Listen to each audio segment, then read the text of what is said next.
The night felt heavier than it should have. The kind of night where the past presses close, where every streetlight seems to remind a person of all the things that didn't work out. For Marcus Holden, this blind date wasn't about hope anymore.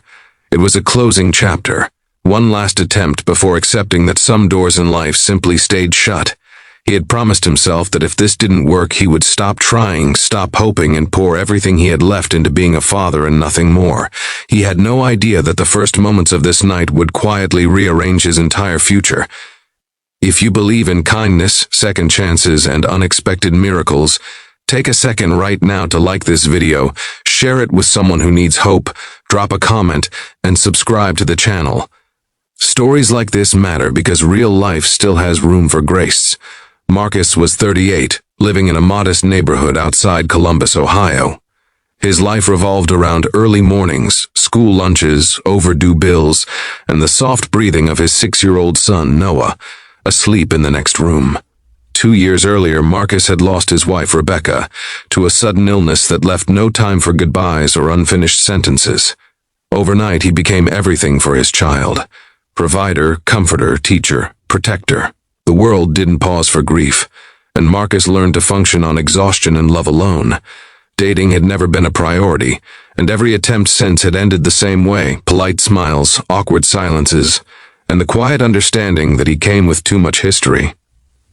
This blind date was arranged by his coworker Thomas, who insisted that Marcus needed to remember he was more than a tired father with shadows under his eyes. Marcus almost canceled twice. He ironed the same shirt 3 times, stared at his reflection longer than he cared to admit, and practiced reminding himself that expectations only led to disappointment.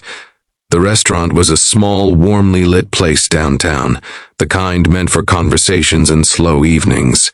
Marcus arrived early, chose a table near the window, and sat with his hands folded, steadying his breathing like he was preparing for something far more dangerous than dinner.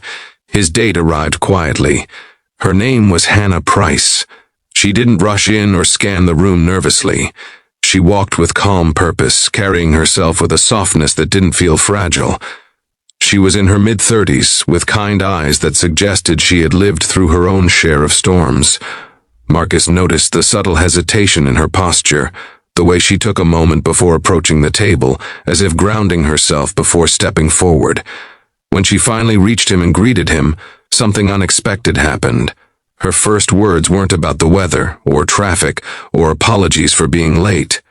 Her first words acknowledged something Marcus had spent years hiding in plain sight.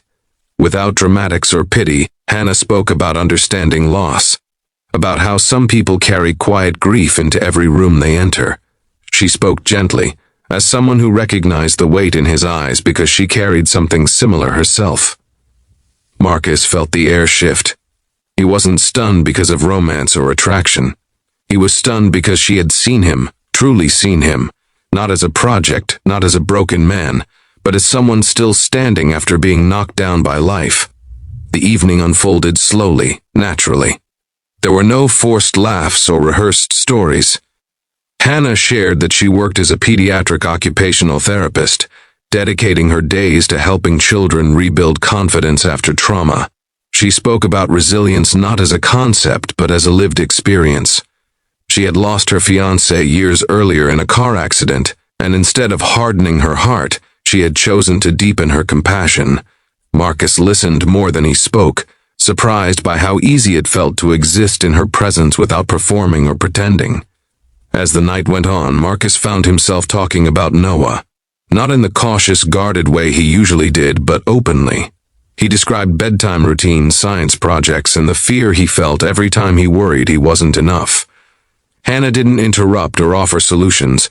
She listened with patience and respect, as if his words mattered simply because they were his. For the first time in years, Marcus didn't feel like a man apologizing for surviving. He felt like a man allowed to hope quietly. Outside, the city moved on as usual. Cars passed, people laughed, and life continued its endless motion. Inside that small restaurant, something gentler was forming. There was no rush to label it, no pressure to define what came next. When the evening ended, Marcus walked Hannah to her car, not with nervous anticipation, but with a calm gratitude he hadn't expected. They agreed to see each other again, not out of obligation, but out of genuine curiosity. In the weeks that followed, Hannah became a steady presence. She met Noah at a park on a bright Saturday morning, kneeling to his level, letting him set the pace. She never tried to replace anyone, never crossed boundaries. She simply showed up. Noah, who had learned to guard his heart early, slowly began to trust her. Marcus watched from a distance, heart full and cautious, aware that joy was both beautiful and terrifying when you'd already lost it once.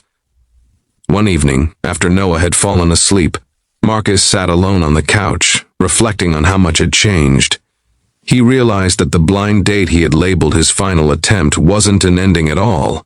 It was an invitation, not just to love again, but to live fully without guilt. Hannah had never promised to fix his life. She had simply reminded him that broken pieces could still form something whole.